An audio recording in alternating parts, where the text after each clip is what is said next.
Hey guys, tonight we're gently drifting back, way back, to the sun-drenched banks of the Nile, where life, death, and the hereafter were all part of one grand, unending story. We'll be exploring the very beginnings of why ancient Egyptians believed preserving the body wasn't just a good idea, but an absolute cosmic necessity, setting the stage for how even the wrappings of a mummy could become a profound art form. Imagine, if you will, the warm air, the scent of river silt and distant incense, the rustle of papyrus reeds. It's a world where the gods walk among mortals, and your eternal life is something you prepare for with more diligence than, say, your average modern tax return, though arguably with even more complicated forms. And speaking of not making it through, let's be honest, with the amount of detail we're about to whisper into the night, you probably won't survive this episode awake. That is so. Before you get comfortable, take a moment to like the video and subscribe, but only if you genuinely enjoy what I do here. It truly helps the channel more than you know. And while you're at it, feel free to type your location and local time in the comments below. It's always fascinating to see where everyone is drifting off from. Now, dim the lights. Maybe turn on a fan for that soft background hum, and let's ease into tonight's journey together. You find yourself standing on the fertile black earth. The Kemet, as they called their land. The life-giving Nile flows languidly beside you, a silver ribbon under a sky impossibly vast and blue. The air is warm, carrying the scent of blooming lotus flowers, the distant bleating of goats, and perhaps a whiff of something spicy from a nearby cooking fire. Life here is lived in rhythm with the river's flood and retreat, a cycle of renewal that deeply ingrains itself into your understanding of existence. For in this ancient world, death isn't an ending. Oh no, it's more like a very important, very exclusive travel package that you've been saving up for your entire life. It's a transition, a dangerous journey, certainly, but one that leads to Aru, the field of reeds, a paradise that looks suspiciously like an idealized Instagram filter version of the Egypt you already know and love, complete with perpetually bountiful harvests and no mosquitoes. Probably, to even get a chance at this eternal bliss, your physical body, your cot, must remain intact. It's the anchor for your other, more spiritual bits. You have your ka, your life force, the vital spark that differentiates you from a particularly well-sculpted statue. Then there's your ba, often depicted as a human-headed bird, which is closer to our concept of a soul or personality. The bay could flit between the tomb and the land of the living, and even revisit the world of the dead. It needed to recognize your body to return to it each night, to receive offerings and to recharge. If your body decayed, well, your ba would be like a tourist who's lost their hotel room key, passport, and luggage all at once, utterly lost and unable to continue the journey. And then there's the ak, the transfigured, effective spirit, the shining one, that could take its place among the stars and gods. No body, no ba, no ak. It's a spiritual chain reaction you definitely don't want to mess up. This belief in the necessity of bodily preservation is central to everything. It's why mummification wasn't just about preventing decay. It was a sacred, transformative process, aiming to turn the deceased into an Osiris, the god of the underworld, resurrected and eternal. You are, in essence, trying to become a god yourself. No pressure, right? This wasn't just for pharaohs either, though they certainly got the deluxe package. Anyone who could afford it would strive for some level of mummification, because the alternative, oblivion, was unthinkable. This deep-seated conviction fueled an incredible industry of priests, embalmers, and artisans, all dedicated to cheating death, or at least redefining it. One of the most crucial steps on this post-mortem itinerary was the weighing of the heart ceremony. This is a major historical understanding we have from countless tomb paintings and papyri. Imagine your heart, the seat of your intellect and emotions, being placed on a giant set of scales by the jackal-headed god Anubis. On the other side, the feather of Maat, the goddess of truth and cosmic order. If your heart, heavy with misdeeds, tipped the scales, a terrifying creature called Amet, part crocodile, part lion, part hippopotamus basically, all the scary bits rolled into one, would devour it. and you'd cease to exist. Game over, no respawn. But if your heart was light and balanced with the feather, Osiris would welcome you into the field of reeds. It's quite the performance review, and you really want to pass. Now, while the big-ticket items like heart weighing are well known, there are some wonderfully quirky details in their beliefs about protection. For instance, in many tombs, special niches were created in the four walls of the burial chamber. Into these would be placed magical mud bricks, each inscribed with potent protective spells and often holding an amulet or a symbolic figure, like a tiny torch or a jed pillar. These were like spiritual landmines, designed to ward off any hostile forces that might try to disturb your eternal rest or mess with your carefully preserved form. It's a bit like having a divine security system, an ancient ADT for your afterlife. The sheer amount of effort, the resources, the intellectual and spiritual capital invested in this process was immense.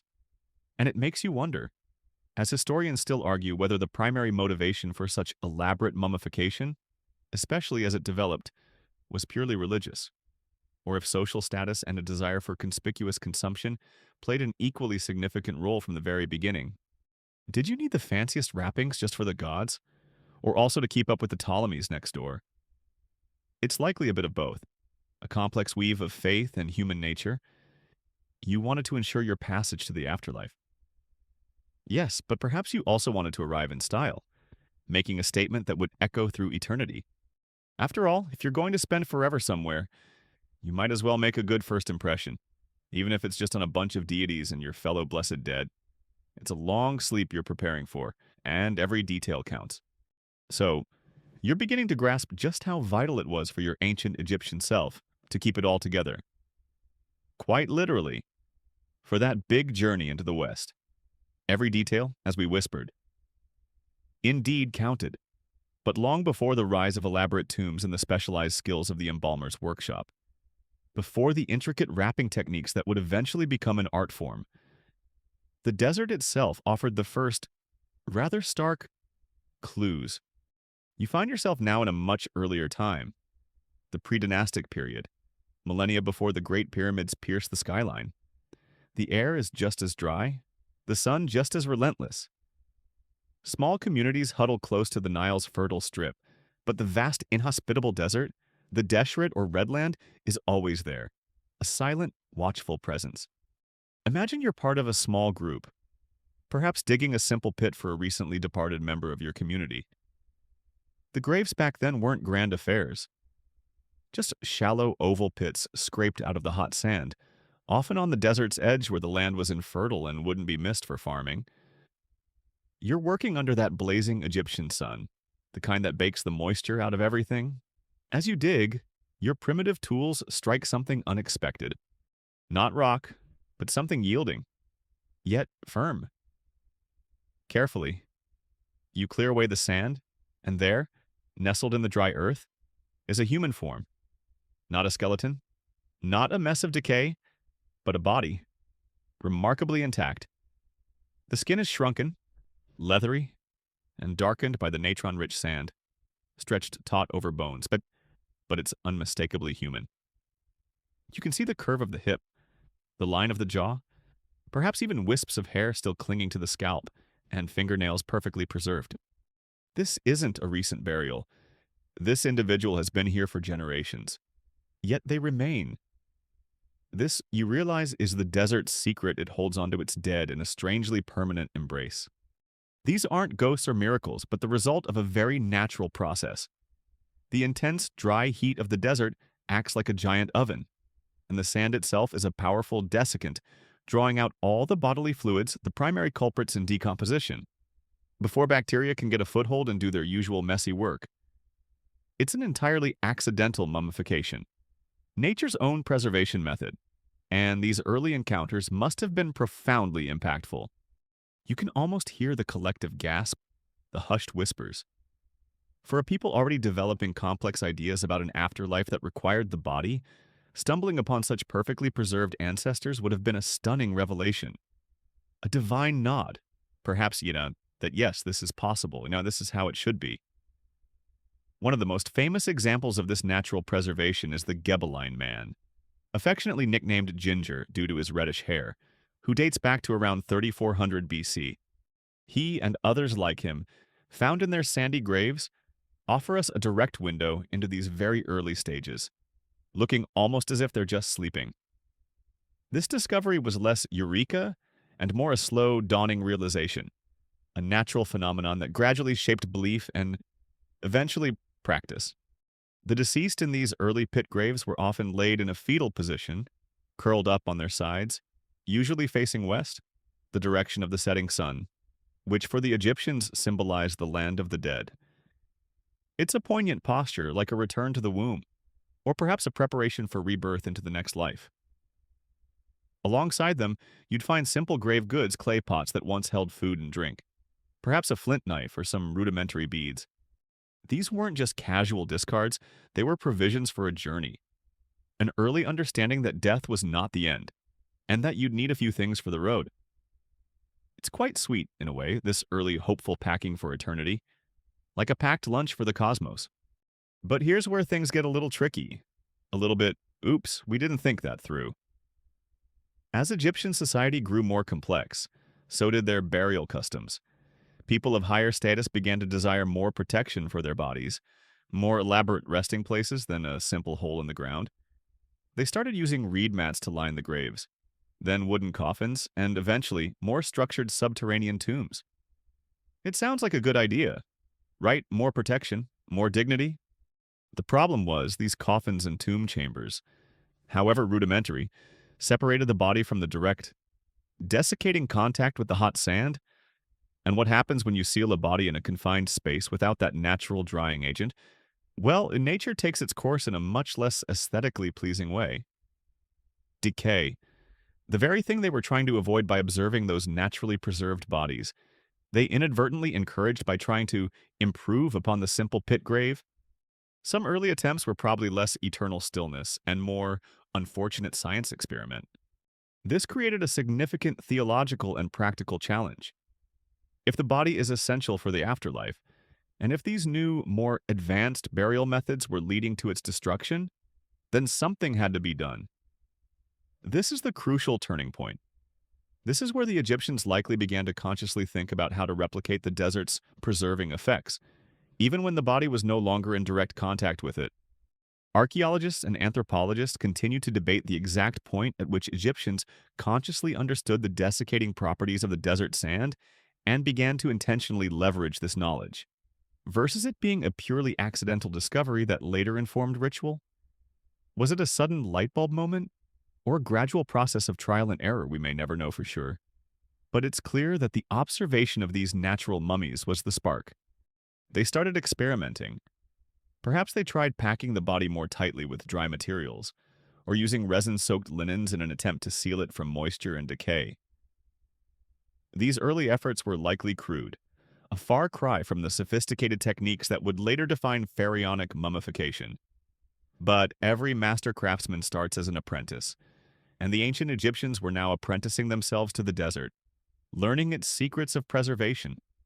They were beginning to understand that if they wanted their loved ones to reach the field of reeds intact, they would have to take matters into their own skilled hands, moving from accidental preservation to intentional, and eventually, artistic transformation. The original low-maintenance afterlife prep provided by the desert was no longer sufficient for their evolving needs. It was time for human ingenuity to step in. So, the desert had whispered its ancient secret, revealing that bodies could indeed last, defying the usual rush to decay. But as Egyptian society evolved, and simple sand burials gave way to more elaborate arrangements that inadvertently hindered this natural preservation, it became clear if you wanted eternal life for your loved ones, you couldn't just leave it to chance and a shallow grave anymore. Human ingenuity, driven by profound faith, had to step in. This necessity wasn't just the mother of invention, it was the midwife to a very specialized, somewhat mysterious, and utterly indispensable profession, the embalmer. You're about to meet the artisans of eternity, the guardians of the threshold between worlds. You wouldn't just pop down to the local marketplace and ask for Mummy Maker Joe. Oh no, becoming an embalmer was a serious business. often a hereditary calling passed down through families, complete with trade secrets guarded more fiercely than a dragon's hoard. These weren't just technicians, they were ritual specialists, part priest, part craftsman, part, well, something else entirely. Their social standing is something historians and Egyptologists still discuss: the exact social standing of embalmers. Were they revered priests, shunned outcasts, or a unique blend of both, occupying a liminal space between the sacred and the profane? They performed a holy, essential service, transforming the deceased into a divine Osiris, yet their daily work involved direct, prolonged contact with death, which was often considered ritually impure. It's a bit like being the most crucial yet slightly unnerving guest at every important afterlife party. Everyone needs you, but they might not want to stand too close to you at the canapé table. Let your senses guide you as you approach their place of work. It's called the Wabet, the pure place, or the Pernefer, the house of beauty renewal. Though the beauty part might take some squinting during certain stages, these workshops were typically located on the west bank of the Nile, the traditional land of the dead, often near the sprawling necropolises, and sensibly a little distance from where people lived. As you draw nearer, the air, already dry from the desert, becomes thick with a strange perfume, a complex blend of sweet resins like myrrh and frankincense, aromatic woods, spices, and the sharp, clean scent of natron. That miraculous salt we'll get to know much better. Underlying it all, perhaps, is a fainter, more earthy aroma, a testament to the organic nature of their work, an odor that all the incense in Egypt couldn't entirely mask. It was a job with, let's say, unusual perks and rather challenging olfactory conditions. Inside the Wabet, which might be a temporary open-air structure or more permanent building, the light is often dim, filtered through reed mats or small, high windows. Your eyes adjust to see several long, sloping tables. The sounds are hushed the rhythmic chanting of a lector priest reciting sacred texts, the clink of specialized tools, the soft rustle of linen, and low, murmured instructions. It's a place of intense activity, yet imbued with a solemn, almost reverent atmosphere. This wasn't an assembly line, it was a sacred transformation in progress. The team itself was a well-oiled machine. Presiding over it all was the chief embalmer, the Heri Seshta, meaning something like he who is over the secrets or overseer of the mystery. This individual was often a high-ranking priest, possessing profound knowledge of both the practical procedures and the intricate religious rituals. During certain key parts of the process, he might even wear the mask of Anubis, the jackal-headed god of mummification. Talk about really committing to the company uniform. It certainly added a level of divine authority to the proceedings. Then there was the Queri Heb, the lector priest, whose voice would be a constant presence, reading from scrolls of sacred spells and incantations to protect the deceased and ensure the efficacy of each step. Another key figure was the scribe, meticulously recording the inventory of materials used, the type and quantity of resins, oils, and importantly, the vast amounts of linen. And then you had the wetu, or cutters.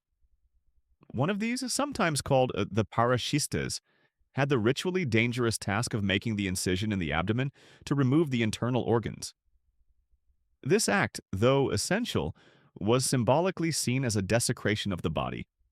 A quirky and often cited tidbit from later Greek writers like Diodorus Siculus describes how the parashistes, after making the cut with a sharp Ethiopian stone, often flint or obsidian, would be ritually cursed and symbolically chased away, sometimes even having stones thrown at him by his colleagues. It was a way of absolving the rest of the team, and indeed society, from the violence done to the body. Whether this was a literal chase or a more formalized ritual is debated, but it highlights the ambivalent feelings surrounding the physical act of mummification. The poor fellow probably needed good running shoes, just in case. The entire mummification process, from the initial purification to the final wrapping, traditionally took around 70 days. This specific time frame is a well-established historical fact, and many scholars believe it was linked to the period when the star Sirius Sopdet to the Egyptians. Associated with Isis was invisible in the night sky before its heliacal rising. This disappearance and reappearance symbolized death and rebirth, mirroring the deceased's own journey. So, the embalmers weren't just working to a practical deadline, they were aligning their sacred craft with cosmic rhythms, ensuring the transformation unfolded in harmony with the divine order of the universe. These embalmers, with their specialized tools, bronze or stone knives, hooks for extracting the brain through the nose, a delicate process we'll delicately sidestep for now, funnels and jars, were pioneers of a sword. They were developing a practical understanding of anatomy and the chemistry of preservation, all within a deeply religious framework. Their divine connection was primarily with Anubis, who was not just their patron god but also seen as the original divine embalmer. Having prepared the body of Osiris, by performing their duties meticulously, they were reenacting this mythic event, ensuring that each deceased person, like Osiris, could triumph over death. Their skill wasn't just about preventing decay, it was about creating a divinely perfected vessel, ready for its eternal voyage, a testament to their surprisingly artistic and profoundly sacred undertaking. The embalmers, those enigmatic artisans of the sacred, worked their transformative magic within the Wabed, the pure place, surrounded by the scent of incense and the murmur of ancient prayers. Their meticulous work, as the scribes recorded, depended on a vast array of materials, but one stood out above all others in sheer quantity and profound significance: linen. You are about to follow the journey of this seemingly humble fabric, from a delicate blue flower nodding in the Nile's breeze to the very threads that would embrace the departed on their journey into eternity. Understanding how it became the sacred textile of choice, your gaze shifts from the dim, incense-laden interior of the embalming house to the bright, sun-drenched fields along the river. Here, under the vast Egyptian sky, grows the flax plant, Linum usidatissimum if you want to get botanical about it. It's a slender, graceful plant, reaching perhaps waist-high, crowned with small, delicate blue flowers that dance in the gentle wind.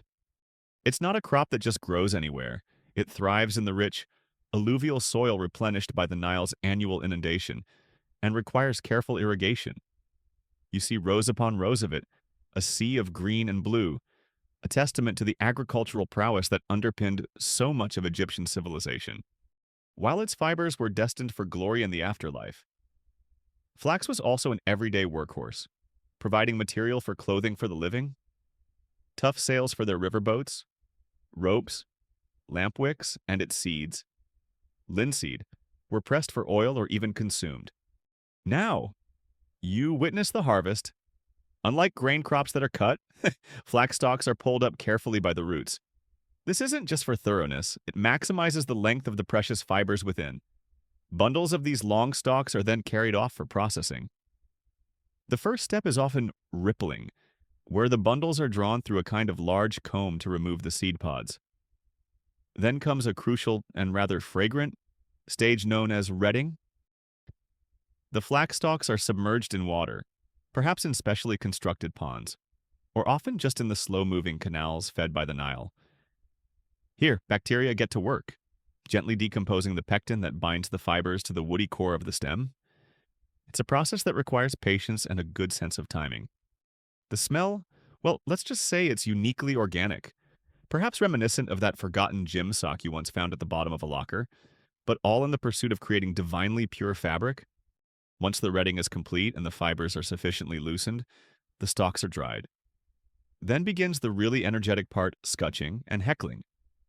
You see workers, often women, rhythmically beating the dried stalks with wooden mallets or paddles. This breaks down the woody part of the stem, the sheaves, allowing the soft flaxen fibers to be separated. It's dusty, noisy work. After scutching, the separated fibers, looking like hanks of blonde hair, are heckled, drawn through a series of combs with increasingly finer teeth. This cleans away any remaining woody bits, separates the short, coarser fibers the toe, used for rougher items from the long, fine fibers the line, destined for the best quality linen, and aligns them beautifully. From these silky bundles of line fiber, the magic of thread making begins. Mostly women, you observe, are seated with distaffs holding the flax fibers and drop spindles, their fingers moving with a blur of practiced skill. They draw out the fibers, twisting them expertly into a continuous thread, The fineness and evenness they could achieve with these simple tools is astonishing. Some ancient Egyptian thread is finer than what much modern machinery can produce.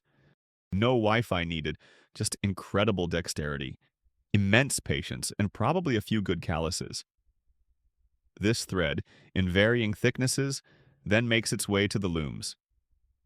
Early on, these were horizontal ground looms, pegged out on the earth, requiring the weaver to bend or squat. Later, vertical looms became more common. You watch the weavers, their hands and feet moving in a complex, rhythmic dance, passing the shuttle back and forth, interlacing the weft threads through the taut warp. Slowly, steadily creating fabric. And what fabric it was, Egyptian linen wasn't just one thing. It ranged from coarse, sturdy cloth suitable for workwear or sails to the most incredibly fine, almost ethereal material known as royal linen or byssus. Egyptian linen could be woven with incredibly high thread counts, sometimes exceeding 200 threads per inch, resulting in a fabric that was soft, strong, and so fine it could be almost transparent. Surviving examples in museums still inspire awe at the skill involved. Imagine wearing a garment so light it felt like a cool whisper against your skin. But why linen for the sacred task of mummification? Its natural whiteness, or ability to be bleached to a brilliant white, associated it with purity, cleanliness, and light, all essential concepts in a religious context.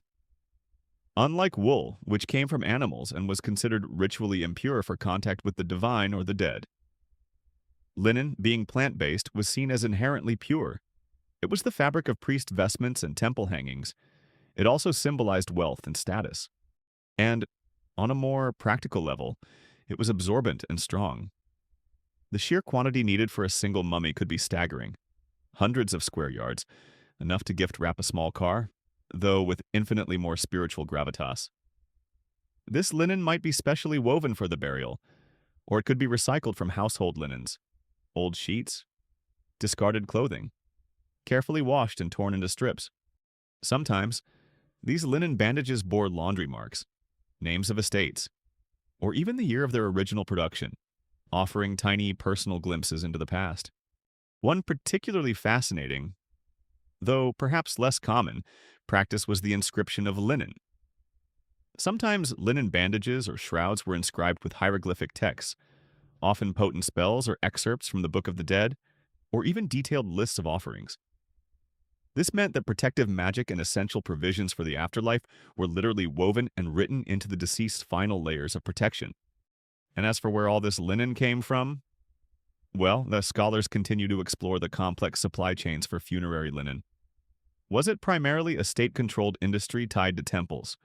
Or did a more decentralized market of private producers and recyclers fulfill the immense demand?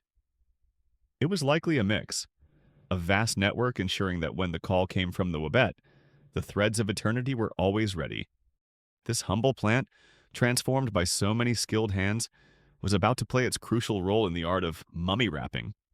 The journey of the humble flax, from sun-drenched fields to the skilled hands of weavers, has shown us the origin of those vast quantities of pure, white linen, now awaiting their sacred purpose. But before a single strip of that fabric can embrace the deceased, the vessel itself, the human form, must undergo its own profound transformation. You are now back within the hushed, incense-laden atmosphere of the Wabet, the embalmer's workshop, about to witness the meticulous, sacred cleansing and drying that turned the departed into a pristine canvas, ready for the artistry of the wrappers. The body of the deceased, perhaps a nobleman, a priestess, or a skilled artisan who has made provisions for their journey, arrives. It's a solemn moment, met with prayers and ritual gestures. The first act is one of purification. Water, perhaps drawn directly from the sacred Nile or sanctified within the workshop, is poured over the body. This isn't just a simple wash, it's a symbolic cleansing, echoing the primordial waters of Nun from which all life arose, preparing the individual for rebirth. The air hums with the low intonations of the Keriheb priest, reciting spells to protect and guide. Then, you observe the Parashistas, the designated cutter. Step forward, his obsidian or flint knife glinting in the dim light. With a swift, practiced movement, He makes an incision on the left flank. It's done with a certain ritual gravity, quickly and efficiently. Through this opening, the major internal organs, the stomach, the intestines, the liver, and the lungs, are carefully removed. These organs, being soft and moisture-rich, would be the first to decay, so their removal is paramount. The heart, however, is usually left in place, or sometimes carefully removed, treated, and then replaced within the chest cavity. It was considered the seat of intelligence, emotion, and memory, the very essence of the person. And, crucially, it was needed for the final judgment, the weighing of the heart ceremony you recall from our earlier musings. As for the brain, well, it was generally not held in such high regard. It was often, shall we say, gently coaxed out through the nasal passage using long, slender hooks and probes, and then discarded, apparently for all their wisdom. They figured you wouldn't need your brain for an eternity of blissful farming in the field of reeds. A bold choice, really. The now empty body cavity is cleansed. Palm wine, with its alcohol content, acts as a mild antiseptic and helps to wash away any remaining blood or bodily fluids, its sweet aroma briefly mingling with the incense. The cavity is then rinsed again, this time with a fragrant infusion of crushed spices and herbs. Meanwhile, those removed organs are not simply thrown away. The four main organs, liver, lungs, stomach, and intestines, were individually cleaned, dried with natron, anointed with sacred oils, and meticulously wrapped in linen. Each wrapped organ was then placed into its own special container, one of 4 canopic jars. Each jar had a lid shaped like the head of one of the 4 sons of Horus. Divine beings who protected these vital parts, Imseti, the human-headed one, guarded the liver. Hapi, the baboon-headed, protected the lungs. Dua Mutef, the jackal-headed, watched over the stomach, and Kabesanuef, the falcon-headed, cared for the intestines. These jars would later be placed in the tomb alongside the mummy. With the body internally cleansed, the most crucial stage of desiccation begins. You watch as the embalmers bring forth large quantities of a crystalline white substance. This is natron, a naturally occurring mixture of sodium carbonate, sodium bicarbonate, sodium chloride, and sodium sulfate, harvested from dry lake beds like the famous Wadi El Natron. It looks like coarse salt or fresh snow. The body is laid on a sloping table, and mounds of this natron are piled all around it, beneath it, and even packed inside the body cavity. It's a complete immersion, and there the body remains, covered in this salt, for around 40 days. Think of it as the ultimate spa treatment. If the spa was run by desert gods and the main goal was extreme dehydration. During this time, the natron works its magic, drawing out all the moisture from the tissues, effectively halting bacterial decay and preserving the flesh. After what seems like an eternity, those 40 long days of silent transformation, the body is carefully uncovered. The loose natron is brushed away. The form you see now is significantly lighter, the skin shrunken and leathery, but perfectly preserved. It is then taken to be cleansed once more, this time to wash away any remaining natron residue. Now begins the process of anointing and restoring some semblance of its former shape. The skin is rubbed with a succession of fragrant and sacred oils and resins, perhaps cedar oil for its antimicrobial properties, juniper oil, myrrh, frankincense, and other precious unguents. These make the skin more supple, impart a pleasant, divine aroma, and offer a further layer of preservation. It's like getting that essential post-natron glow-up, making sure you're ready for the linen runway. The shrunken body cavity is then carefully packed with materials like linen bandages, sawdust, more resins, or even lichen to restore a more rounded, lifelike contour. Sometimes, to give a more natural appearance to the face before the final wrappings or the placement of a mask, artificial eyes made of stone, faience, or even small. Painted linen pads were carefully inserted into the eye sockets. It's these little touches that begin to hint at the artistry to come. A desire to create not just a preserved corpse, but an idealized, serene image. Egyptologists still debate the exact sequence and variability of some internal mummification procedures, particularly concerning the treatment of the heart and the exact composition of the materials used to stuff the body, which likely varied by period and the status of the deceased. But the goal was always the same: to create a purified, enduring, and divinely protected vessel. The body is no longer merely deceased, it is now a sa, a sacred and ritually prepared form, a pristine canvas awaiting the final, intricate embrace of the linen. The sa, that sacred, purified form you witnessed being meticulously prepared by the embalmers, now lies still, a silent testament to 40 days spent in the crystalline embrace of natron and the subsequent anointing with fragrant oils. It's a vessel transformed, ready for its final adornment, its passage into eternity. And piled high nearby, you see the fruits of countless hours of labor from distant fields and busy looms, stacks upon stacks of pristine linen, glowing softly in the dim light of the wabe. You're about to understand why this humble plant fiber, this simple woven cloth, was so much more than just a covering.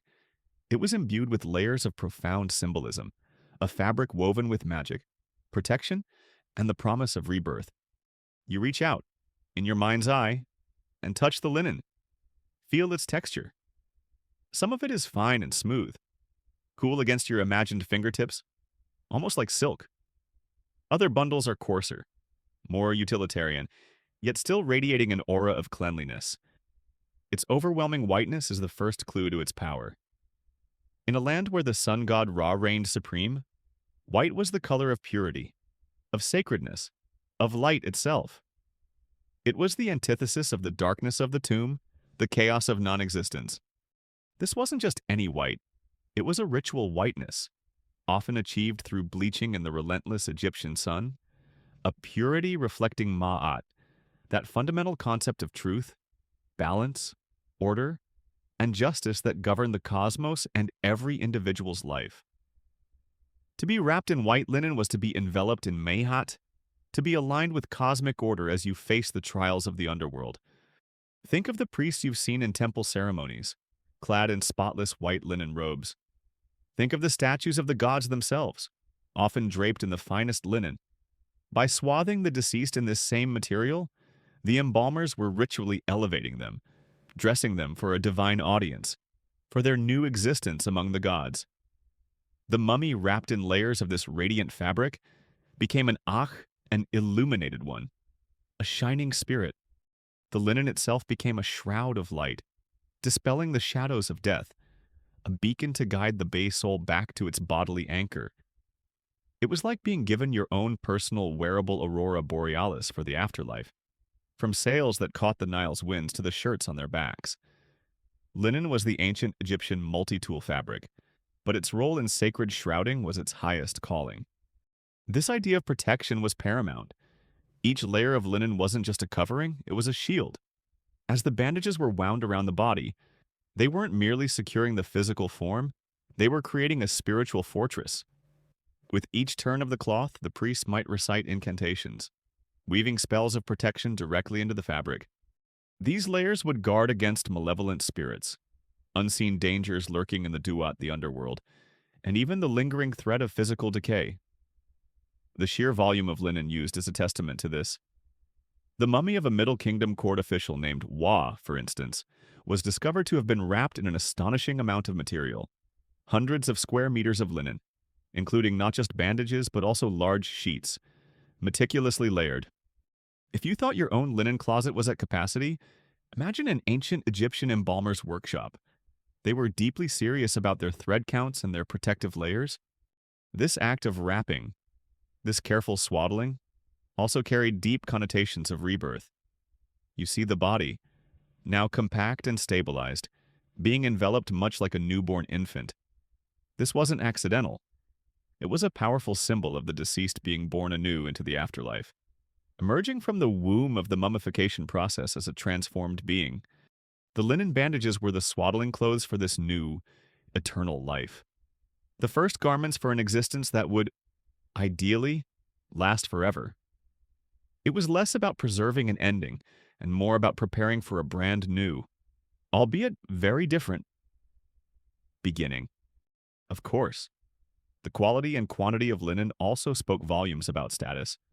While the poorest might have been wrapped in coarser, perhaps recycled, household linens, the elite were enveloped in the finest royal linen, sometimes of an almost unbelievable sheerness.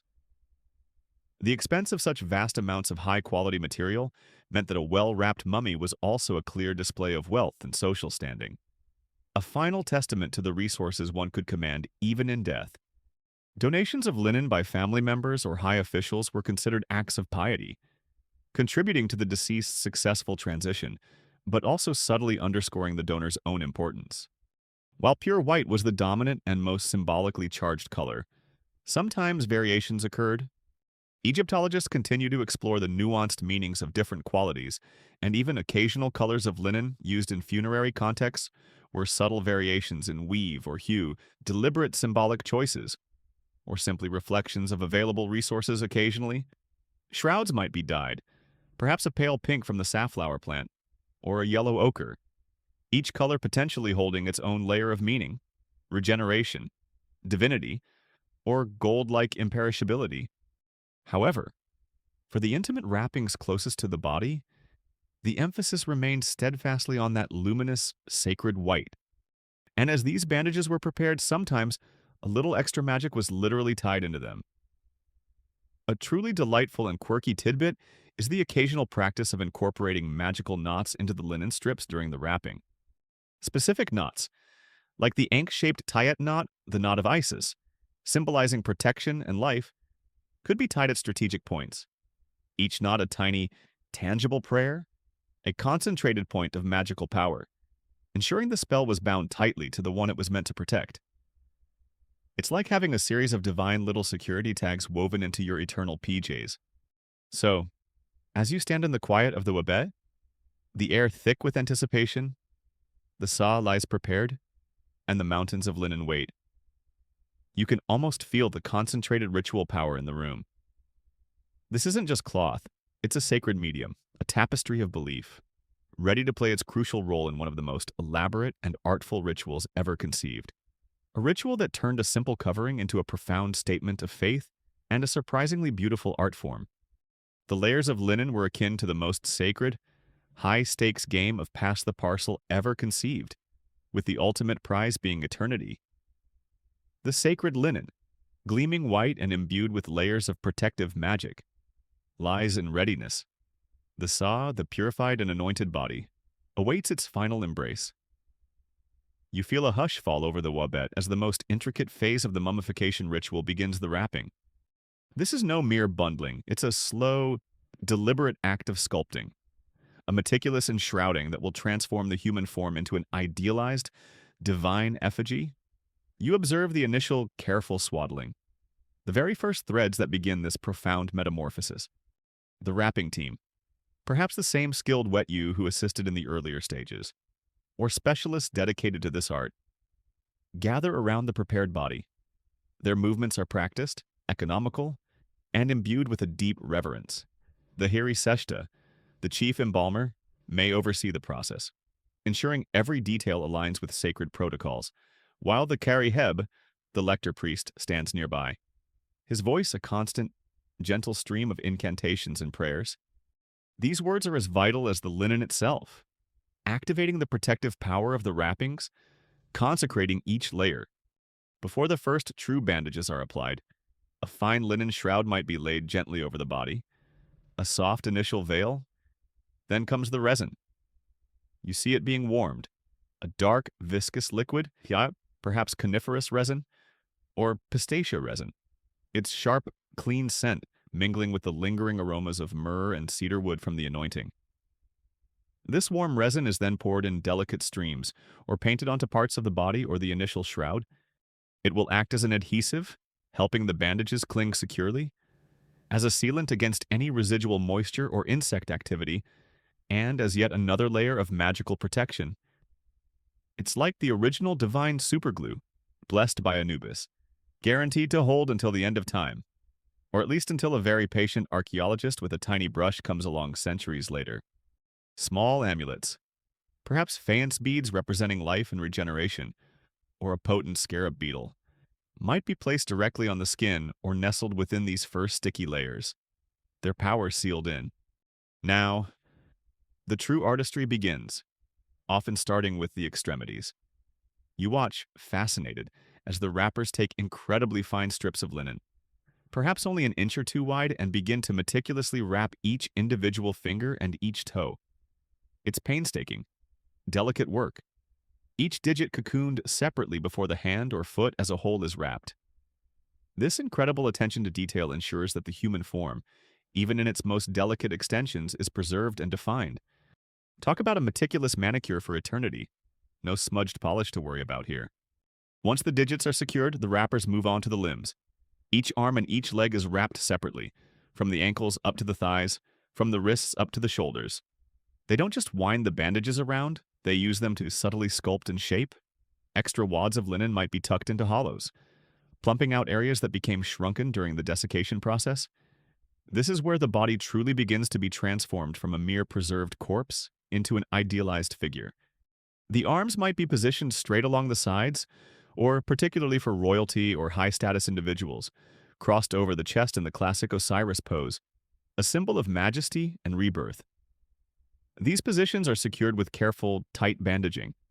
Layer upon layer, the bandages are applied. Different widths of linen are used for different areas. Broader strips for the torso and limbs, narrower ones for more detailed work. The tension is crucial, firm enough to hold the padding and the desired shape, to provide support to the now brittle bones, but not so tight as to distort or damage the delicate, dried tissues. The cartonnage technique, which involved using layers of linen stiffened with gesso, a fine plaster or resin to create firm, almost cast-like casings, would become very prominent for masks and coffins in later periods, but its principles arguably begin here. Even these early layers of resin-soaked linen contribute to a gradual stiffening and shaping of the overall form, turning the mummy into something akin to a sacred statue. The goal, you realize, isn't stark realism. The wrapped mummy wasn't intended to be a perfect portrait of the deceased as they looked in their final moments of life. Instead, the aim was to create an idealized form, serene, symmetrical, youthful, and imbued with a divine quality. It was a perfected version of the self, an Osirian effigy, ready to be accepted into the company of the gods. This is the essence of shaping divinity. The human form is subtly remodeled by the wrappings into something timeless and godlike. It's like ancient Egyptian Photoshop, but achieved with linen, resin, and an extraordinary amount of patience and ritual. To achieve this perfected form, sometimes the wrappers got quite creative. A rather quirky and practical tidbit is the use of linen puffs, or carefully shaped pads to cosmetically enhance the form beneath the bandages. If the cheeks had become too sunken, small pads of linen might be inserted to give them a fuller, more lifelike contour. Similarly, padding could be used to create more shapely calves or fill out a thinned neck. It was all part of ensuring the Sia looked its absolute best for its eternal debut. The integrity of the form was paramount. As you observe this intricate, unfolding process, you might ponder the level of artistic license involved. There is ongoing discussion among researchers about the extent to which the very specific arrangements of early bandages, their direction, overlap, and tension followed a strict, universally applied ritual codification, or allowed for more individual artistic interpretation and skill by the wrapping teams. Were they following an exact, divinely ordained blueprint? Or did skilled wrappers develop their own techniques and flourishes? Their own subtle ways of achieving that perfect, godlike form? It was likely a blend of both a sacred tradition that nonetheless made space for human artistry. The initial wraps are laid, the foundation for an eternal masterpiece. The initial layers of linen have now embraced the saw, sculpting it into that serene, idealized form you witnessed taking shape. A divine effigy ready for its eternal journey. The air in the wabette is thick with the scent of resins and ancient prayers, but the work of the funerary artist is far from over. You now see their skill unfurl in a new dimension, as simple strips of linen are transformed, with almost unbelievable dexterity, into elaborate, beautiful patterns that adorn the surface of the mummy, turning it into a true masterpiece of textile art. These wrappers, whom we might rightly call funerary artists, were masters of their craft. This wasn't just about covering the body, it was about decorating it, enhancing its sacredness through intricate design. You watch as they select finer bandages, perhaps of a slightly different weave or quality, to create these outer, visible layers.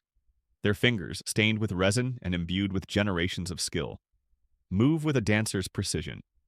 They are not just wrapping, they are embellishing, creating a tapestry directly upon the contours of the divine form. It's like eternal origami, but with a much higher thread count and significantly more spiritual weight. One of the fundamental techniques you observe is the careful alternation in the direction of the bandages. Strips are wound horizontally, then vertically, then perhaps diagonally, creating a subtle, textured interplay of lines that catches the dim light, but it quickly becomes far more complex than that. They begin to pleat and fold the linen, tucking ends with invisible skill to create raised bands, ridges, and even more elaborate three-dimensional effects. Narrower bandages might be used to outline specific areas, like the chest or the abdomen, while wider ones form the base for these decorative flourishes. Soon, distinct geometric patterns begin to emerge on the mummy's surface, almost as if by magic. You see delicate diamond shapes forming in intricate lattices, chevrons marching in neat rows across the torso, herringbone patterns adding a dynamic texture to the limbs, and precise squares creating a sense of order and stability. Each fold is crisp, each line exact. The symmetry they achieve with these hand-manipulated strips of cloth is astounding. The mummies of New Kingdom pharaohs and high officials, for example, often showcase some of the most complex and aesthetically pleasing bandaging. Think of the care lavished on figures like Tutankhamun. Even beneath the golden mask and coffins, the underlying wrappings were a testament to this extraordinary skill. What was the purpose of all this intricate artistry? Certainly, there was an undeniable aesthetic appeal. A beautifully wrapped mummy was an impressive sight, a testament to the wealth, status, and piety of the deceased and their family. It transformed the preserved body into an object of beauty and reverence, something truly fit for the gods. But beyond sheer good looks, ensuring you look sharp for your big debut in the Hall of Osiris, because first impressions count. Even when you've been dead for a bit, these patterns may have held deeper symbolic meanings. While it's harder for us to definitively decode every nuance today, certain geometric forms often carried protective or regenerative connotations in Egyptian art. The very act of creating such ordered, harmonious patterns on the surface of the mummy could have been seen as a way of reinforcing Mahat, of imposing cosmic order on the potential chaos of death. The materials themselves aided this artistry. The exceptional fineness of some Egyptian linen lent itself perfectly to these intricate folds and pleats. The sticky resins, applied between layers, not only secured the bandages but could also help to stiffen certain decorative elements, making them stand out more clearly.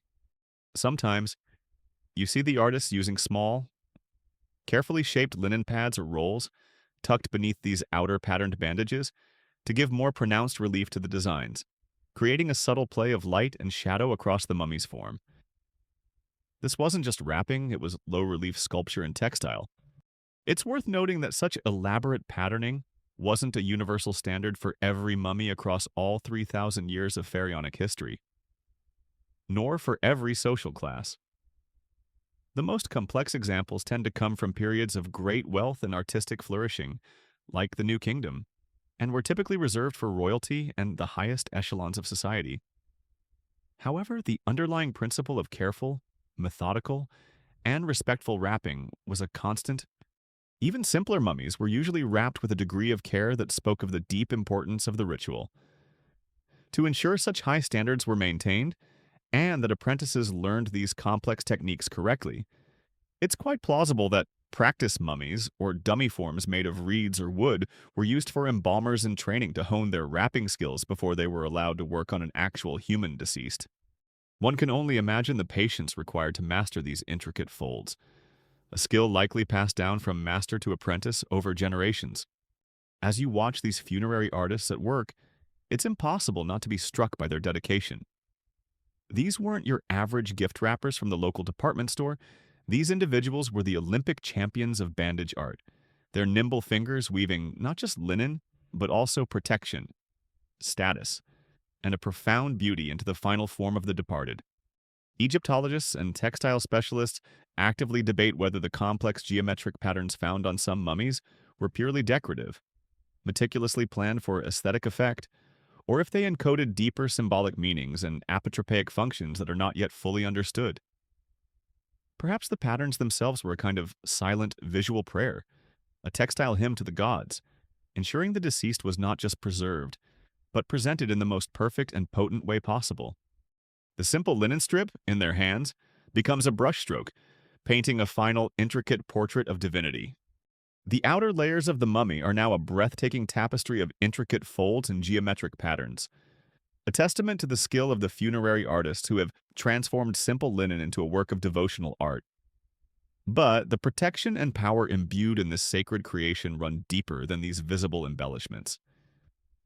As the wrapping continues, you notice the priests and embalmers pausing at strategic moments. You see them carefully tucking small, potent objects within the layers of linen, close to the body itself. These are amulets, hidden charms, each a concentrated point of magical energy, together forming a suit of spiritual armor for the silent voyager. An amulet, as you might know, is a small object carried or worn, believed to possess magical properties to ward off evil, attract good fortune, or bestow specific powers upon its owner. In ancient Egypt, amulets were an indispensable part of life, and even more so, of death. They were crafted from a variety of materials, each chosen for its own inherent magical qualities. You see brilliant blue-green faience, a glazed ceramic whose color echoed the life-giving Nile and symbolized regeneration.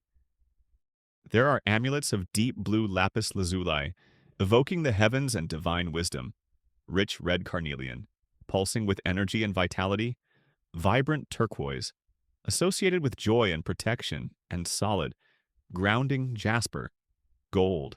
The flesh of the gods, untarnishable and eternal, was of course highly prized for the most potent charms. Even simpler materials like wood or bone could be imbued with power through their shape and the rituals accompanying their placement. The placement of these amulets is no haphazard affair. It's a precise ritualistic process, often dictated by ancient texts and traditions, though with room for specific needs. As an amulet is selected, perhaps a gleaming wedjat eye, the potent symbol of Horus's healed eye, the Cariheb priest intensifies his prayers, his voice a low hum, reciting the specific incantation that would activate that amulet's power, focusing its protective energies upon the deceased. You watch as it's carefully slipped between two layers of freshly applied bandages, perhaps over the throat for protection of the breath, or on the chest to guard the heart. It's like equipping a spiritual first aid kit, but instead of band-aids and antiseptic, you've got scarabs and eyes of Horus, which, let's be honest, are probably much more effective against soul-eating demons. Among the most frequently used and powerful amulets, you recognize several key symbols. The scarab beetle keeper, diligently rolling its ball of dung from which new beetles miraculously emerged, was a profound symbol of spontaneous creation, transformation, and rebirth, closely linked with the daily journey of the sun god, Ra. A large scarab amulet was almost invariably placed over the heart or on the chest. Then there's the ankh, the quintessential symbol of life itself, its looped cross shape instantly recognizable. You see smaller ankhs being tucked into the wrappings, ensuring the continuation of life in the hereafter. The Djed pillar, representing the backbone of the god Osiris, symbolized stability, endurance, and resurrection. This crucial amulet was often placed along the mummy's spine or on the torso to magically strengthen the deceased and align them with Osiris. The Wedjat eye, or Eye of Horus, is another ubiquitous protector, representing the restored eye of the falcon god Horus, which was famously injured in his battle with Seth and later healed by Thoth. It symbolized healing, wholeness, protection from harm, and keen sight to navigate the underworld. And you can't forget the Tayet knot, also known as the Knot of Isis or the Blood of Isis if made of red stone. This amulet, resembling a looped knot of cloth, was a powerful symbol of the goddess Isis's protective and life-giving magic. It was often placed on the upper torso. Beyond these major players, there were amulets shaped like various deities, protective figures like the bandy-legged Bez, or the goddesses Isis and Nephthys with their wings outstretched in an embrace. One of the most significant of these hidden charms was the heart scarab. This was often a larger scarab amulet, typically made of green or dark stone, and its flat underside was frequently inscribed with a specific spell from the Book of the Dead. Chapter 30b. This powerful incantation directly addressed the deceased's heart, urging it not to bear witness against them during the critical weighing of the heart ceremony. It's essentially a little magical note to your own heart saying, "Hey, be cool in there.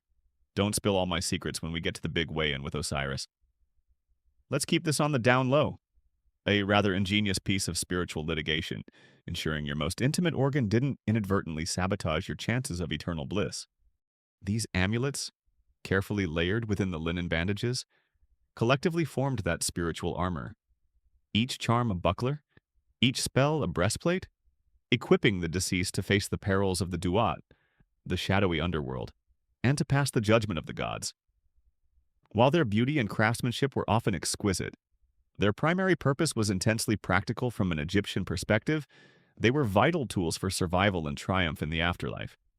For those who couldn't afford gold or lapis lazuli, simpler amulets served the same purpose. It's a quirky and touching detail that sometimes amulets were made of tightly rolled papyrus inscribed with spells, or even simple ritually significant knots tied in linen cord, demonstrating the universal desire for magical protection, regardless of wealth. The presence of these hidden gems also adds another dimension to the mummy as an art object. While the patterned linen was for outward display, these amulets represented an inner, secret richness, a core of concentrated magical power. Finding these today, carefully nestled in place after millennia, is like discovering an ancient Egyptian Kinder Surprise, but instead of a flimsy plastic toy, you get solid gold, sacred symbols, and the whispered promise of eternal life. Definitely an upgrade. Egyptologists continue to research the precise ritualistic sequences and grammars of amulet placement. Was there a universally fixed order and meaning for every combination? Or did priestly traditions and individual needs allow for more flexible, personalized sets of magical protection? The debate adds to the mystique of these potent, silent guardians, tucked away within the folds of eternity. The meticulous wrapping, with its intricate patterns and hidden amulets, has now cocooned the saw in layers of protective linen and sacred power. The mummy lies as a potent, beautifully adorned symbol. Yet one crucial element is still needed to complete its transformation into an eternal being, ready to navigate the afterlife a face. A permanent, perfected visage. You now behold the stunning painted cartonnage and gleaming funerary masks that provided this essential, eternal identity. After all those layers of bandaging, the human features, though carefully preserved beneath, are obscured. But for the ancient Egyptians, the face was of paramount importance. It was through the face that the Ba soul, that human-headed bird, would recognize its bodily anchor when returning from its journeys. It was through the depicted eyes and mouth that the deceased would symbolically see, speak, and partake of the offerings presented in the tomb chapel. So, a clearly defined, enduring face was not just an artistic flourish, it was a functional necessity for the afterlife. Enter the art of cartonnage.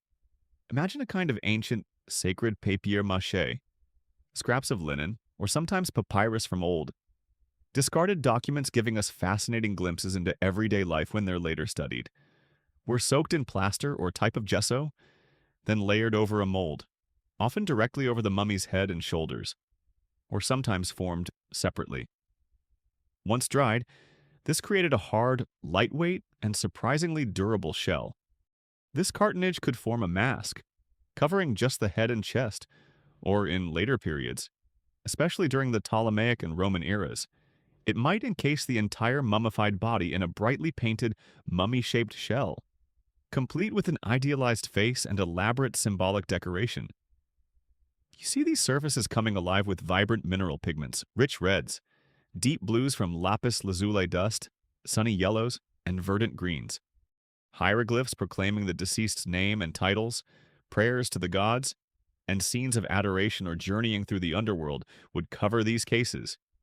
Gold leaf, precious and untarnishable, was often liberally applied, making the visage gleam with divine light. For those of higher status or for royalty, even more elaborate funerary masks were created. These were not just molded linen and plaster, they could be crafted from wood, carefully carved into a serene likeness, then gessoed and painted or gilded. But the most spectacular, the ones that truly embody the idea of a gilded visage, were wrought from precious metals. The gold mask of Tutankhamun is, of course, the most famous funerary mask in the world. A breathtaking masterpiece made of over 10 kilograms of solid gold and meticulously inlaid with vibrant semi-precious stones like lapis lazuli, carnelian, and turquoise. This wasn't just wealth on display. Gold, to the Egyptians, was the very flesh of the gods, eternal and imperishable. To be encased in gold was to become divine, to take on the attributes of Ra, the sun god, forever shining. You gaze upon these masks, whether painted cartonnage or gleaming gold. The features are rarely true, warts and all portraits. Instead, they are idealized youthful, serene, with a calm, knowing smile playing on the lips. The eyes, often inlaid with contrasting materials like white calcite for the sclera and black obsidian for the pupils, or vivid blue lapis, seem to gaze into eternity, wide and alert. These masks often incorporated traditional royal or divine insignia, the Nemes headdress, the striped headcloth worn by pharaohs, the false divine beard, a symbol of Osiris and kingship even for female pharaohs in their iconography, and a broad, intricately patterned collar necklace, the wesek, symbolizing protection and status. It's the ultimate eternal selfie filter, ensuring no bad hair days, or indeed any sign of decay, for the next few millennia. The function of these masks and cartonnage casings was multi-layered. Firstly, they provided that crucial, recognizable, and unchanging face, an eternal portrait for the soul. Secondly, they offered physical protection to the head, the most vital and vulnerable part of the mummy. Thirdly, and perhaps most importantly, they magically transformed the deceased. By donning the mask, the individual became one with Osiris, the resurrected god of the underworld, or was identified with the radiant sun god. It was a powerful ritual act, completing the deification process begun with mummification and wrapping. And yes, undoubtedly, the richness of the materials, the gold, the lapis, the sheer artistry, also served as a potent display of the deceased's earthly status and wealth, intended to impress both gods and any unlikely human visitors to the tomb. Talk about putting your money where your face is, or rather, where your divinely upgraded eternal face now resides. While the classic pharaonic masks are well known, a quirky and fascinating development occurred during the Roman period in Egypt. Instead of the traditional, stylized Egyptian masks, some mummies were adorned with highly realistic painted portraits on thin wooden panels, placed directly over the face area of the wrappings. These fayum portraits, as they're known, show individuals with startling naturalism, often in contemporary Roman hairstyles and clothing, yet still within the context of Egyptian mummification. It's a beautiful, slightly haunting blend of cultures, where the desire for an individual likeness briefly overshadowed the traditional idealized image, providing a very different kind of eternal face. The artistry involved in creating these faces, whether sculpted, molded, or painted, was immense. Art historians and Egyptologists actively debate the degree of portraiture in funerary masks and cartonnage. Were they intended as true likenesses of the deceased, idealized representations according to current artistic conventions, or a blend of both, perhaps capturing some individual features within a standardized divine template? It's likely a combination, a desire to create a face that was both recognizably them on some level, yet also perfected, timeless, and godlike.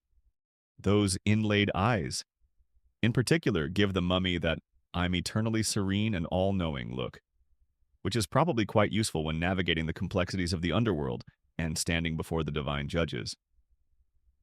The gilded visage was the final seal on a masterpiece of preservation and art.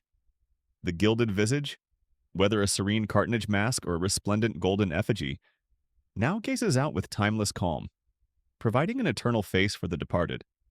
The mummy beneath is a masterpiece of sculpted linen, its intricate patterns hinting at the sacred artistry within. But beyond the visual, another profound layer of magical preparation was often integrated into these final wrappings, the sacred script itself. You now trace the lines of magical texts and hieroglyphic prayers, often inked onto linen shrouds or papyrus rolls, a divine roadmap designed to guide and protect the soul as it navigated the perilous paths of the underworld. In ancient Egypt, the written word, the Medu Neter or divine words as hieroglyphs were called, possessed an inherent, potent magic. To write something down, especially in the sacred script, was not merely to record it, but to give it substance and to help bring it into being. The name of a person, their Ren, was a vital part of their identity. To preserve the name was to preserve the individual. To know a name was to have a degree of power over the entity it represented. Thus, the deceased's name would be written multiple times, ensuring their continued existence and recognition by the gods. These sacred texts weren't always scribbled hastily. Often, they were beautifully executed. The work of highly skilled funerary scribes and artists, who were sometimes priests themselves. You might imagine a final, large linen shroud, carefully prepared, being laid over the elaborately bandaged mummy, perhaps just beneath the mask or outer coffin. Upon this shroud, in neat columns of intricate hieroglyphs drawn with a reed pen and enduring carbon black ink, are the essential spells and prayers. Sometimes these texts are accompanied by delicate, vibrant vignettes, small illustrations depicting scenes from the afterlife, the deceased before the gods, or protective deities. The hieroglyphs themselves are miniature works of art, each bird, each reed, each geometric shape rendered with precision and grace. Imagine your eternal fate potentially hinging on someone having really neat handwriting, no pressure on the funerary scribe. Then, the most renowned collection of these texts is popularly known as the Book of the Dead. The ancient Egyptians themselves called it the chapters spells of coming forth by day, Yastra. This wasn't a single bound book in our modern sense, but rather a corpus of around 200 distinct spells, hymns, and magical formulae, from which selections were made and compiled, often onto papyrus scrolls placed within the tomb, but also frequently inscribed or painted onto coffins, tomb walls, and funerary shrouds. It was the original rough guide to the afterlife, an indispensable guidebook packed with cheat sheets, passwords, and defensive magic. As you decipher these texts, you find spells for every conceivable challenge the soul might face. There are spells to enable the deceased to navigate the terrifying gates and caverns of the Duat, the underworld, often guarded by fearsome demons. There are incantations to protect against monstrous snakes, crocodiles, and other malevolent entities intent on devouring the unwary soul. You find spells that grant the deceased the power to transform into various potent beings. A swift falcon to soar through the heavens, a beautiful lotus to symbolize rebirth, or even a swallow to fly freely. Other spells ensure the deceased would have access to vital offerings of food, water, and air in the afterlife, preventing an eternity of hunger or thirst. Perhaps one of the most famous sections is Spell 125, often referred to as the Negative Confession, or more accurately, the Declaration of Innocence. Here, the deceased stands before Osiris and 42 divine assessors in the Hall of Two Truths, and solemnly declares their purity by listing a series of sins they have not committed. I have not committed evil against mankind. I have not blasphemed God. I have not made anyone weep. I have not been deaf to words of truth. It's like preemptively telling the divine judges, nope, didn't do that. Or that, Mom. Or that either. Fervently hoping they don't have a particularly effective celestial CCTV system from your time on Earth. Successfully reciting this declaration was crucial for passing the judgment and being admitted into the blessed field of reeds. While the Book of the Dead is the most well-known, the tradition of funerary texts evolved over millennia. The earliest were the pyramid texts of the Old Kingdom, inscribed within royal pyramids. These gave way to the coffin texts in the Middle Kingdom, painted on the insides of coffins for private individuals, which in turn formed the basis for many Book of the Dead spells. The texts on shrouds could also include more personalized elements, lists of offerings, genealogies tracing the deceased's noble lineage, or specific hymns to their favored deities. The aim was always to equip the deceased with the necessary knowledge, identity, and magical power to overcome death and achieve a blessed eternity. Sometimes, given the expense of a full papyrus scroll, a quirky and practical adaptation was for shrouds or shorter papyri to contain abbreviated or carefully customized selections of spells, perhaps focusing on the most crucial ones if space or budget was limited, ensuring even those of more modest means had some essential magical assistance. The function of these inscribed shrouds and texts was thus manifold. They were a personalized roadmap, a divine GPS for the perilous journey ahead. They empowered the deceased, giving them the magical utterances needed to command spirits, open gateways, and assert their place among the blessed dead. They were a shield of written words, protecting against all conceivable dangers, and they ensured that the name, and therefore the essence of the deceased, would endure. Scholars continue to analyze the variations in textual selections and iconography on funerary shrouds and papyri, debating how much was standardized off-the-shelf material versus personalized commissions, reflecting the specific anxieties or wishes of the deceased and their families. Each inscribed shroud, therefore, is not just a piece of ancient linen, it's a unique window into individual belief, a testament to the enduring power of the written word to shape reality, even beyond the veil of life. The sacred texts have been inscribed, the potent amulet secured, and the eternal visage set in place. The mummy before you is a masterpiece of ritual and art, a silent voyager perfectly equipped for its journey. But as you gaze upon this timeless form, you realize that the art of mummy wrapping wasn't a static tradition, frozen in a single, unchanging style. Instead, it was a dynamic practice that evolved over an astonishing 3,000 years. You now travel through time, like a gentle breeze across the millennia, to explore how mummy wrapping fashions and techniques shifted, reflecting the ebb and flow of beliefs, resources, and artistic trends throughout Egypt's long and storied history. Our journey begins in the midst of the early dynastic period and the Old Kingdom, the age of the great pyramid builders. Here, building upon those initial lessons from the desert's natural mummies, the focus was primarily on preserving the physical form. Resin-soaked linen bandages were often applied directly to the body, helping to maintain its integrity. Limbs were typically wrapped individually, and the body laid out straight. But the elaborate, patterned artistry you've seen in later examples was less developed. The emphasis was often as much on the grandeur of the tomb and its contents as on the mummy itself.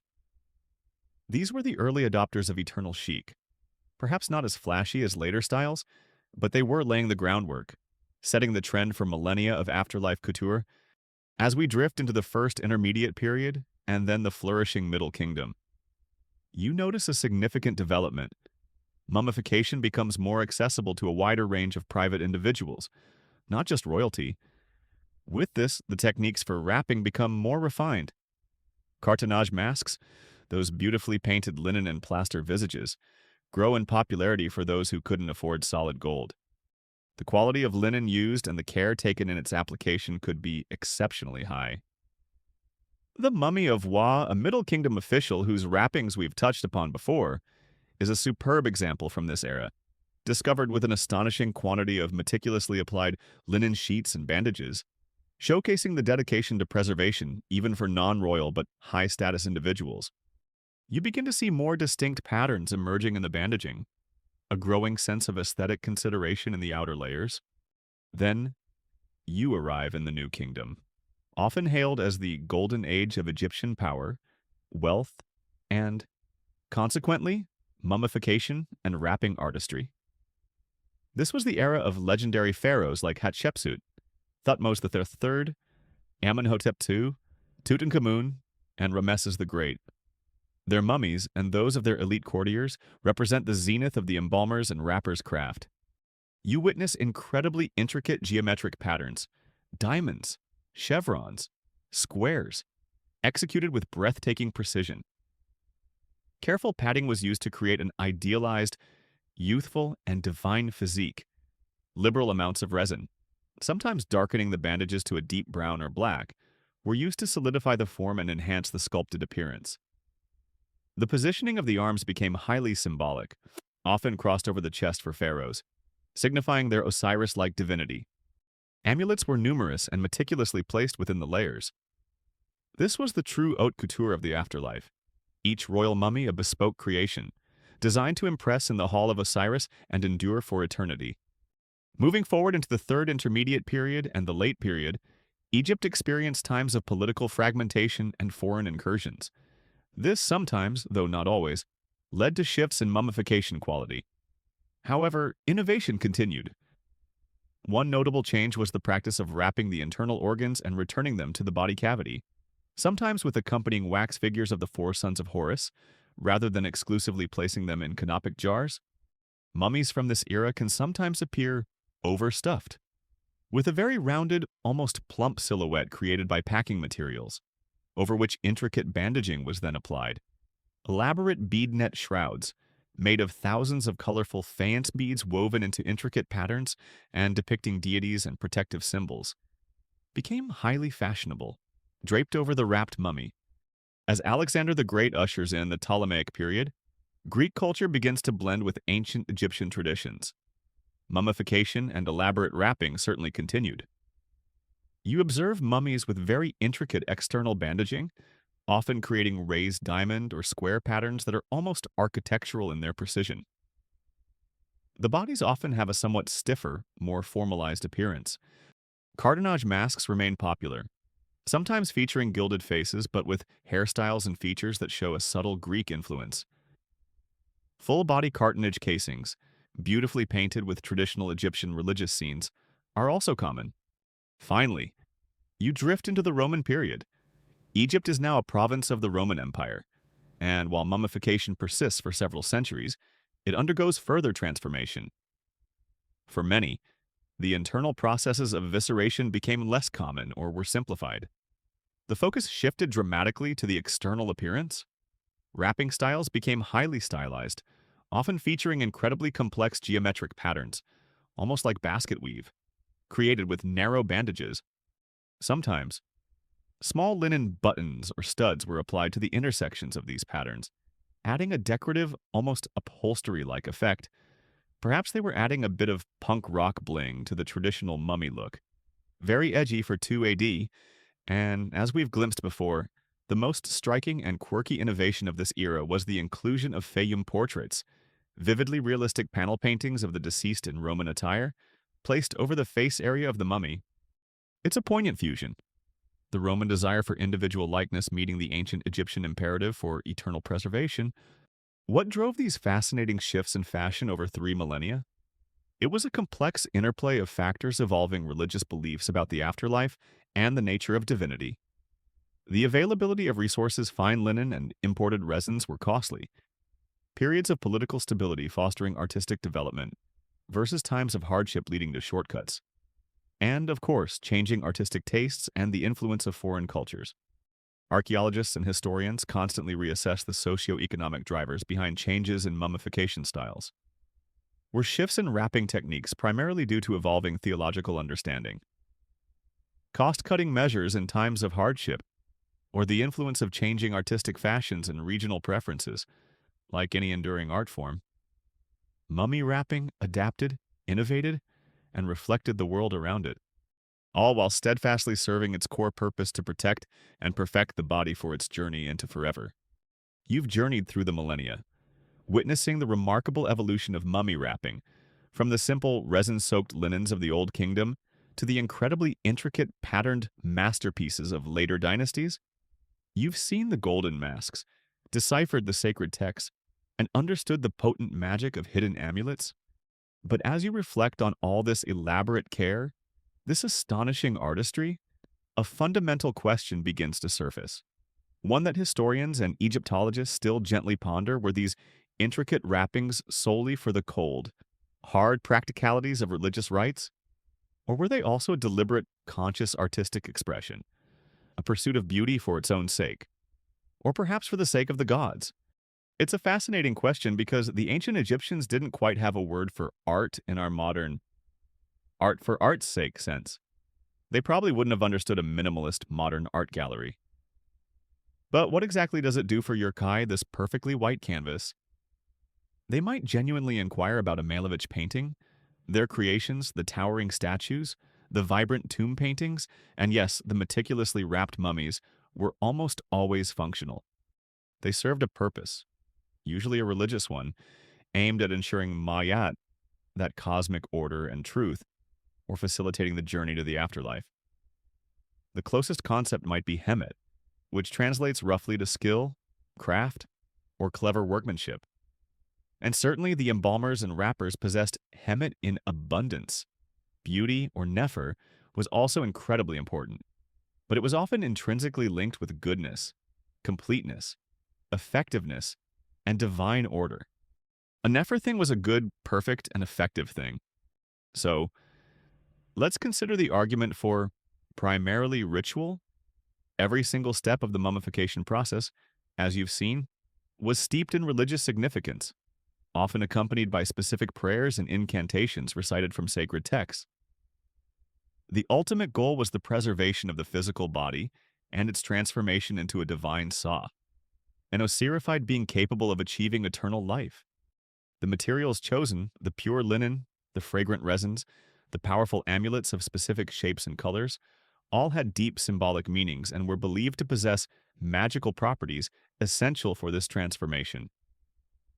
The geometric patterns in the bandages, some argue, might have been primarily apotropaic, designed to ward off evil spirits through their magical symbolism, their aesthetic appeal being a secondary benefit. The heart scarab, the wedjot eye, the jed pillar, these weren't just pretty trinkets. They were vital pieces of spiritual technology.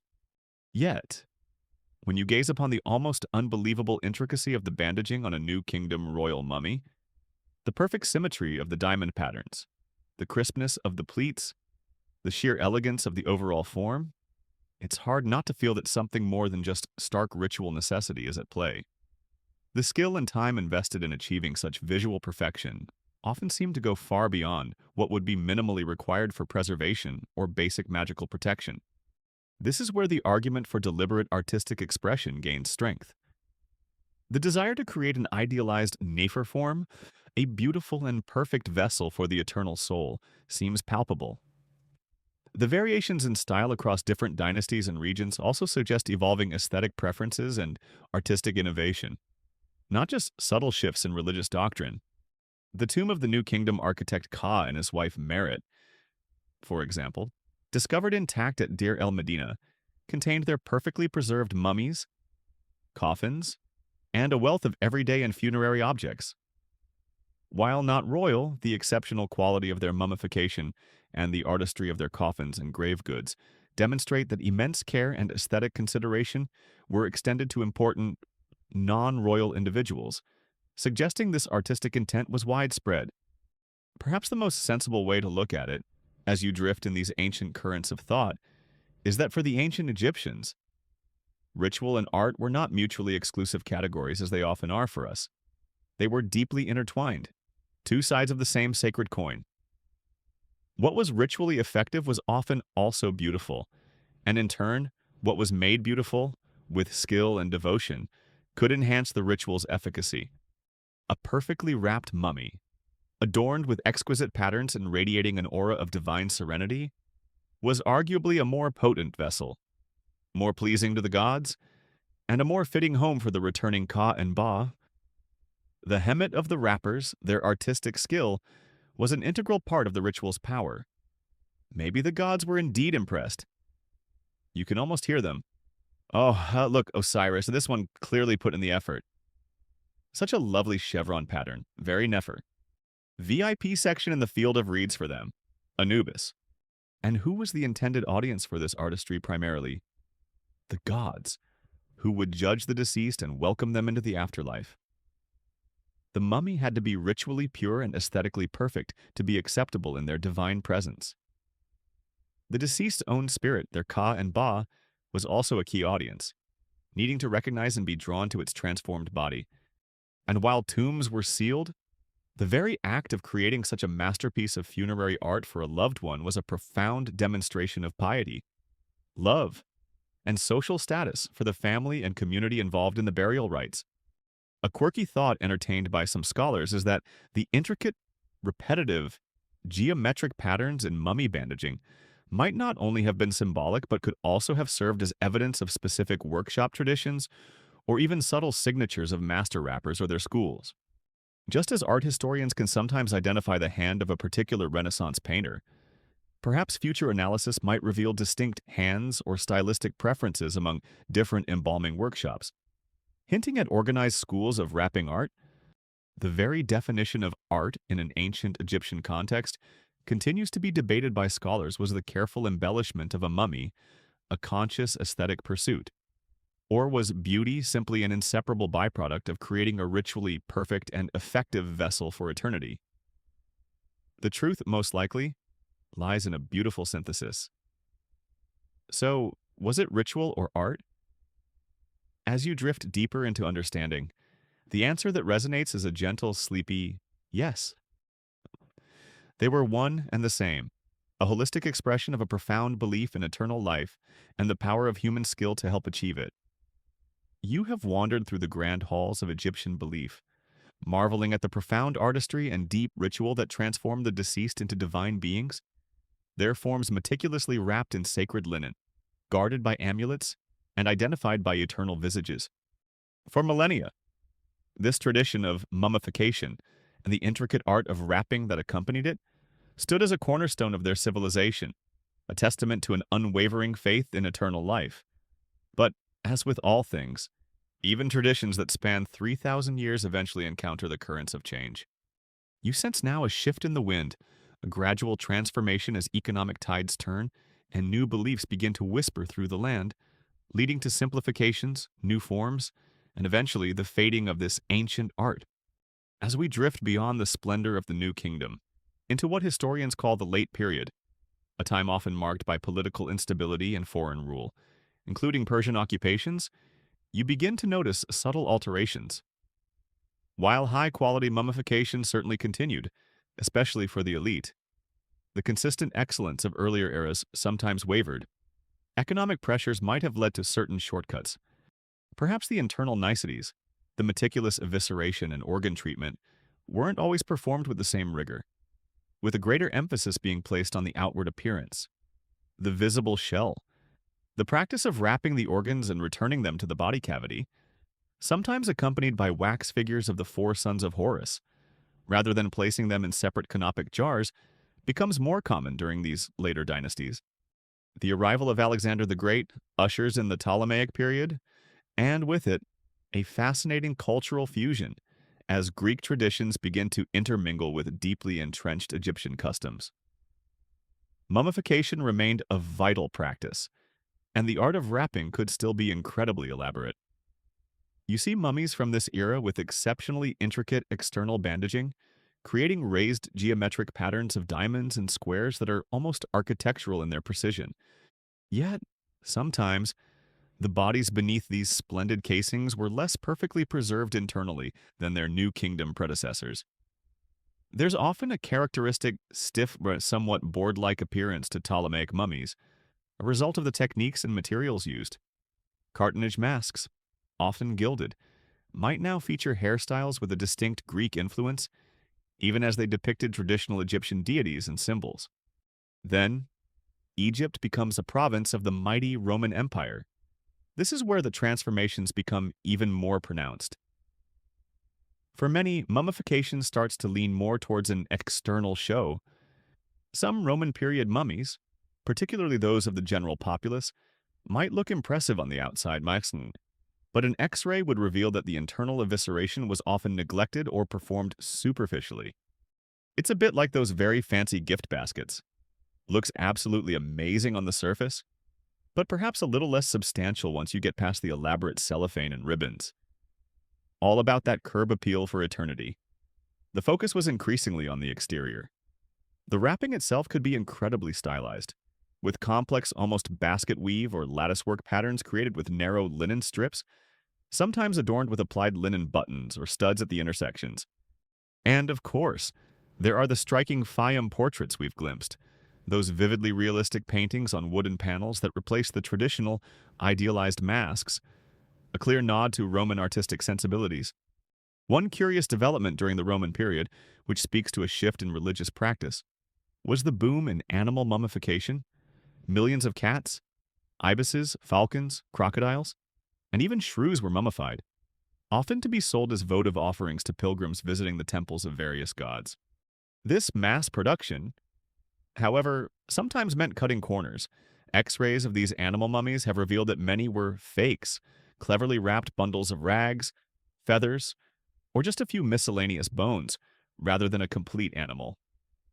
This suggests a certain commercialization, and perhaps a dilution of the original sacred intent, at least in some quarters.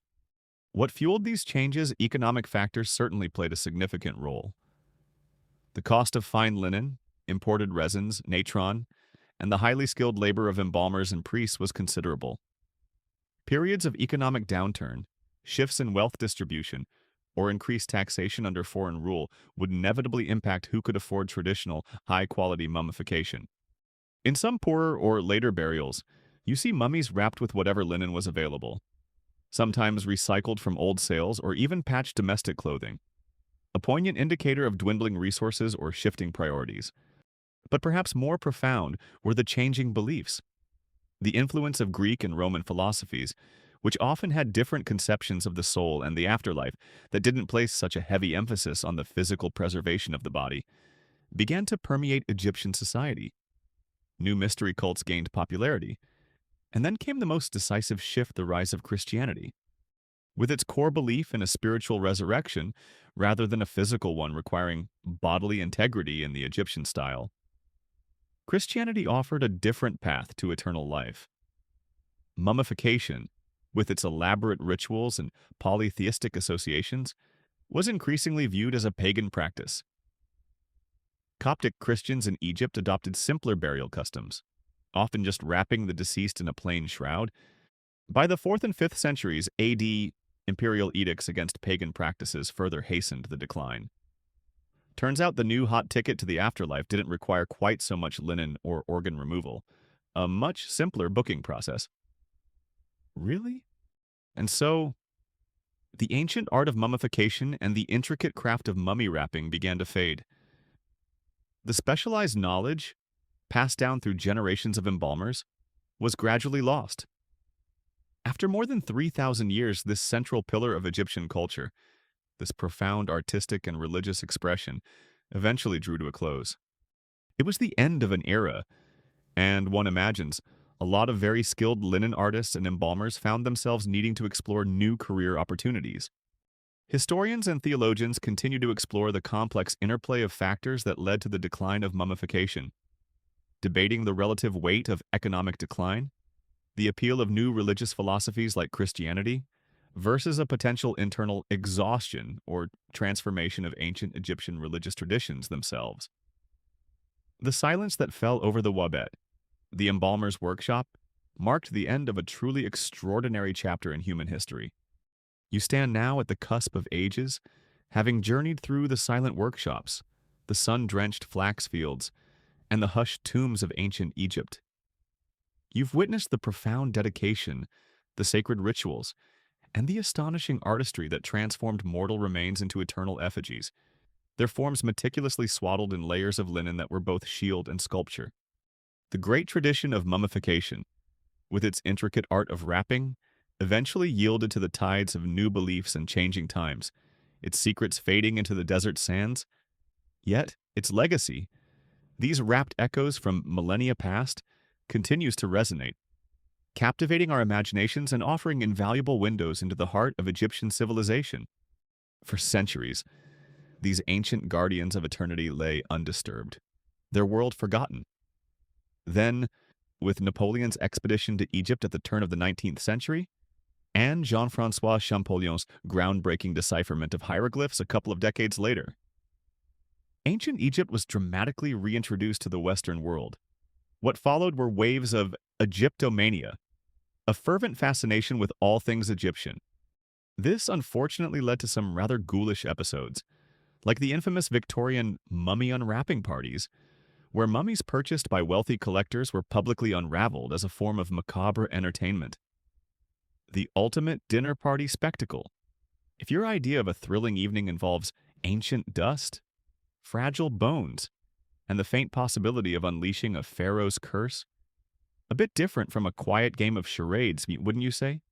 Thankfully, this early frenzy gradually gave way to more systematic, scientific archaeological study, and what these carefully unwrapped and later non-invasively scanned mummies revealed, and continue to reveal, is extraordinary. They are not just silent witnesses, they are libraries of information.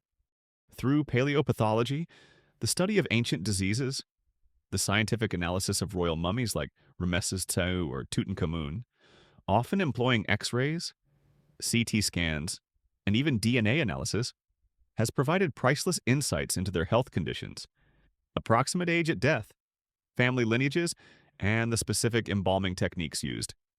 We learn about their diets, the injuries they sustained, and the ailments they suffered from. Arthritis, dental problems, parasitic infections. It's like the oldest cold case investigation ever.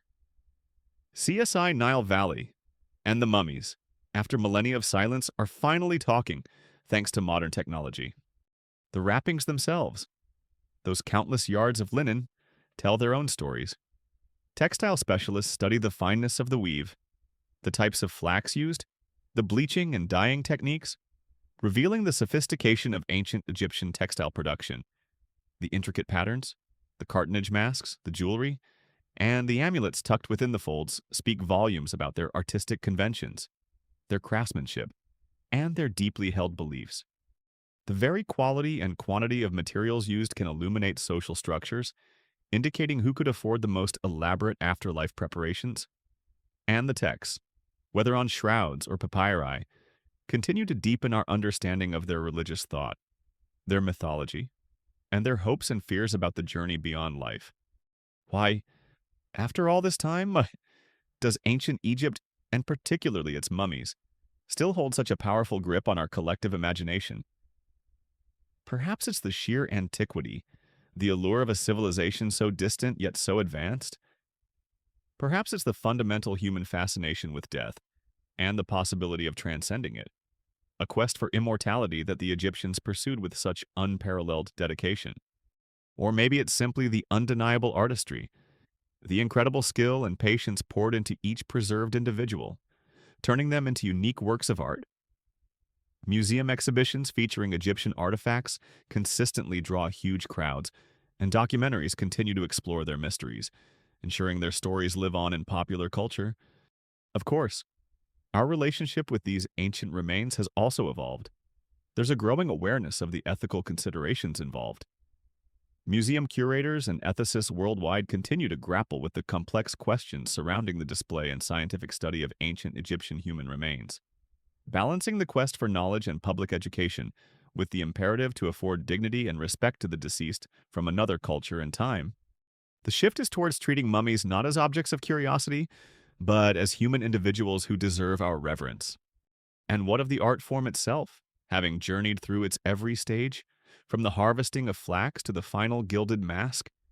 It seems clear that mummy wrapping, in its Egyptian context, was indeed a profound and multifaceted art. It was an art born of faith, executed with consummate skill, and intended to last for eternity. Its canvas was the human body, its medium was linen and resin, and its purpose was divine transformation. A rather bizarre, if fascinating, quirky tidbit from the more recent past is the creation of a pigment called mummy brown, popular with European artists from the 16th to the early 20th centuries, which was, shockingly, reputed to be made from the ground-up remains of actual ancient Egyptian mummies. Imagine explaining that to an ancient Egyptian dignitary who had invested a fortune in their meticulous eternal preservation, only to end up as a smear of brown on some pre-Raphaelites landscape.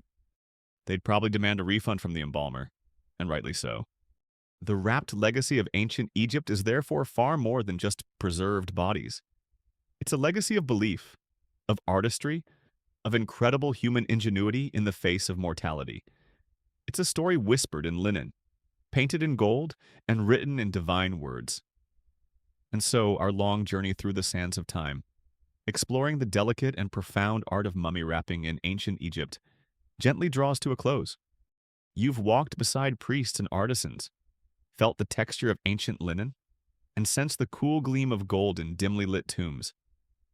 You've seen how a civilization, with unwavering faith and astonishing skill, sought to conquer oblivion, transforming the departed into eternal beings, artworks of divinity. The air around you now seems to quieten, the vivid scenes beginning to soften and merge, like a desert landscape at twilight.